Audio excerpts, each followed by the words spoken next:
Assalamualaikum warahmatullahi wabarakatuh. Kita berjumpa lagi minggu ini untuk meneruskan sesi pembelajaran kita. Minggu ini kita akan sambung tajuk yang kita belajar pada bahagian terakhir, iaitu berkenaan dengan buruj. Seperti biasa, kita mulakan sesi pembelajaran kita dengan bacaan doa. Bismillahirrahmanirrahim. Allahumma aftah alaina hikmataka wa anshur alaina min khazaini rahmatika ya arhamar rahimin. Amin.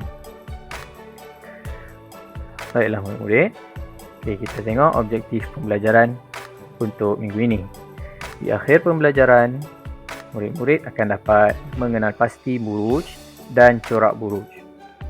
Yang kedua, murid-murid akan dapat menyatakan kegunaan buruj. Dan yang ketiga, murid-murid akan dapat menjelaskan pemerhatian tentang buruj melalui lakaran, TMK, penulisan ataupun lisan secara kreatif. Kriteria kejayaan untuk pembelajaran kita pada minggu ini pula ialah murid-murid akan dapat mengenal pasti kedudukan setiap jenis buruj dan menyatakan fungsi buruj kepada manusia dengan betul. Dah semua? Baik. Okey, murid-murid, kita mulakan sesi pembelajaran kita dengan pengenalan mengenai buruj.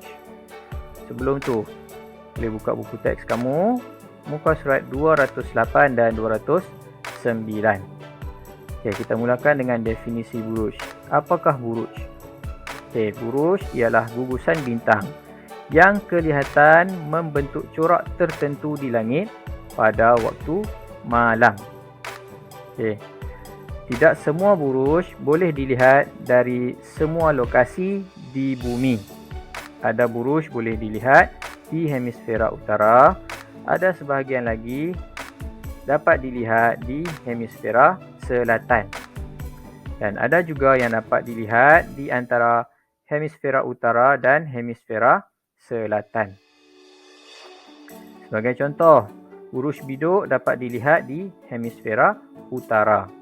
Manakala buruj belantik pula dapat dilihat antara hemisfera utara dengan hemisfera selatan. Akhir sekali, buruj pari dan buruj Scorpio pula dapat dilihat di hemisfera selatan. Seperti dalam gambar rajah yang cikgu paparkan dalam slide cikgu ni, ataupun ada dalam buku teks kamu. Sekarang kita tengok muka surat 210. Kita akan sambung gugusan bintang tadi dengan garisan. Kita akan nampak corak ataupun bentuk buruj tersebut. Jom kita tengok satu persatu. Buruj adalah gugusan bintang yang membentuk corak tertentu kan. So sekarang ni bintang yang kita tengok di langit malam-malam kita tak nampak. Sebab kita tak letakkan garisan. So sekarang kita akan letakkan garisan pada bintang-bintang untuk melihat bentuk buruj tersebut. Buruj biduk. Kita tengok buruj biduk. Buruj biduk terbentuk daripada gugusan 7 bintang di langit. Buruj ini membentuk corak seperti gayung ataupun senduk. Baik. Seterusnya, buruj belantik pula membentuk corak seperti pemburu yang memakai tali pinggang dan memegang busur panah. Tu cuba kamu tengok. Jelas? Kemudian kita tengok pula buruj Scorpio. Buruj Scorpio ini terdiri daripada gugusan bintang yang membentuk corak menyerupai kalajengking. Sebab tu kita panggil dia Scorpio. Dan menyerupai scorpion, iaitu kalajengking. Dan yang terakhir, buruj pari. Buruj pari ialah buruj yang paling kecil. Buruj ini terdiri daripada gugusan 4 bintang yang membentuk corak seperti layang-layang. Jelas semua. Inilah corak ataupun bentuk buruj kalau kamu tengok di langit nanti. Okey. Seterusnya, kepentingan buruj. Okey. Sekarang tengok kepentingan buruj. Sama seperti pada muka surat 211. Okey.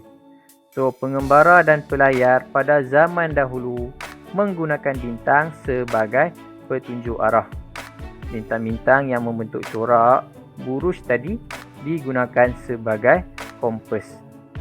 Maksudnya yang pertama, buruj ni sebagai petunjuk arah kepada manusia pada zaman dahulu.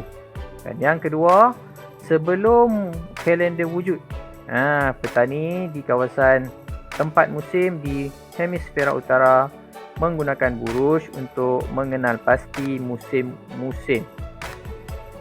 Itu buruj biduk digunakan sebagai petunjuk musim menanam. Okey. Manakala buruj Scorpio pula digunakan sebagai petanda musim menuai hasil tanaman. Dan yang terakhir, buruj belantik pula sebagai petanda untuk menentukan musim sejuk akan tiba. So, yang kedua, kegunaan buruj ataupun kepentingan buruj kepada manusia ialah petunjuk musim. So, kepentingan ataupun kegunaan buruj ada dua sahaja, iaitu petunjuk arah dan petunjuk musim. Jelas murid-murid semua? Baik. Okey, sekarang kita tengok bahagian yang pertama, petunjuk arah.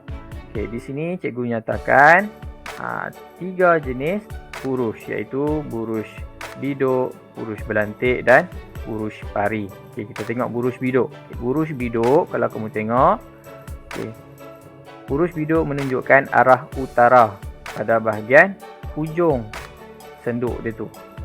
Okey. Garis yang panjang tu lurus menunjukkan arah utara. Jelas?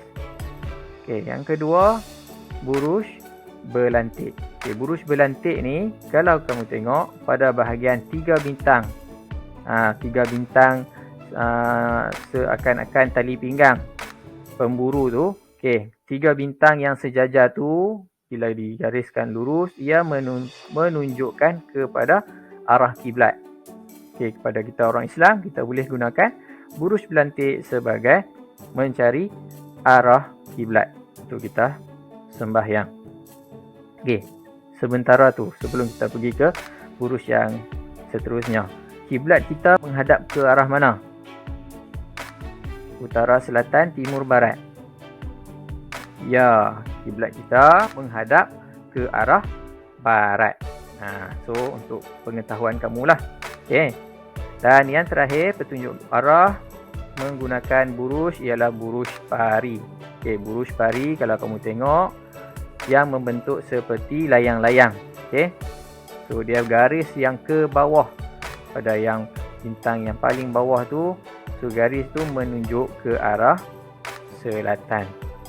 Makna kata, orang dulu-dulu pengembara ataupun pelayar, bila waktu malam, tak ada matahari, so tak tahu nak cari jalan arah pengembaraan dia, pelayaran dia, mereka akan melihat kepada buruj ni untuk mendapatkan arah.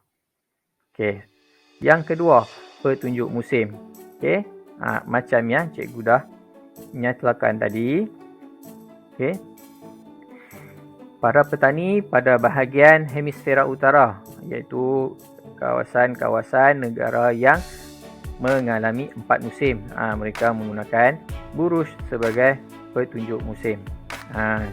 Tengok gambar yang pertama. Okey, mereka hendak memulakan tanaman. Petani-petani nak mulakan tanaman mereka, tapi disebabkan mereka tidak dapat melihat buruj biduk, maka mereka tidak dapat memulakan tanaman mereka lagi untuk tahun tu. Yang kedua, cuba kamu tengok gambar yang kedua yang tengah tu. Okey, yang kedua, buruj belantik digunakan sebagai petunjuk musim sejuk. Nampaknya kalau kamu tengok pada gambar rajah tu, petani tu telah sedia siap menuai semua hasil tanaman dia dan simpan sebelum musim sejuk tiba. Disebabkan telah mendapat petunjuk melihat buruj berlantik. Dan yang terakhir iaitu buruj Scorpio. Buruj Scorpio digunakan sebagai petunjuk musim menuai. Maksudnya petani-petani akan menuai semua hasil tanaman mereka apabila mereka melihat buruj Scorpio di langit. Ketiga-tiga keadaan ni seperti dalam buku teks kamu muka surat 212 adalah digunakan sebelum wujudnya kalender. Manusia waktu itu tak tahu lagi, tak menetapkan lagi bulan-bulan. Contoh bulan Januari, Februari sampai Disember ni, manusia tak tahu lagi, tak letakkan lagi bulan-bulan ni. So mereka hanya berpandukan kepada buruj pada waktu malam. Kenapa buruj saja cikgu? Kenapa waktu malam? Waktu siang tak boleh ke cikgu? Sebab waktu siang kalau ikut pada keadaan sama sahaja, sebab waktu siang ada matahari. Malam yang akan berubah. Tengok pada kedudukan bumi di mana kan, semasa mengelilingi matahari dan sebagainya. Itu saja pembelajaran kita pada minggu ni untuk tajuk bulan dan buruj ni. So, mari kita tengok tugasan minggu ini. Tugasan yang pertama. Seperti biasa, lepas kita masuk pada tajuk-tajuk pembelajaran yang baru, cikgu nak kamu buat nota ringkas dalam bentuk peta minda ataupun peta iting berdasarkan perkara berikut. Definisi buruj, jenis-jenis buruj, kegunaan buruj. 3 sahaja. So, dalam satu muka surat, kamu boleh buat nota di bahagian atas. Pada bahagian bawah, lukis lakaran buruj berserta label petunjuk arah. Pada bahagian bawah muka surat tu, kamu lukis buruj 3 tadi. Yang lakaran yang ada arah, menunjukkan arah. Buruj itu menunjukkan arah. Macam dalam slide yang cikgu dah tunjuk sebentar tadi. Tugasan satu ni cikgu nak kamu buat dalam buku sains 1. Bila dah siap tugasan kamu ambil gambar dan hantarkan bukti tugasan dengan menggunakan link yang cikgu sediakan. Link untuk menghantar tugasan cikgu letakkan dalam arahan yang cikgu hantar pada WhatsApp ataupun Telegram grup kelas kamu. Jelas murid-murid? Kalau ada apa-apa masalah boleh PM cikgu. Baik. Kita tengok tugasan yang kedua. Cikgu nak kamu buat latihan pengukuhan, iaitu latihan asah minda dalam buku teks pada muka surat 216. So, soalan latihan asah minda tu, cikgu nak kamu salin semua soalan dan lukis gambar yang terdapat dalam latihan tersebut. Gambar yang kamu kena lukis, gambar fasa bulan kamu boleh lukis, tak perlu nak tampal lah. Dan gambar radio.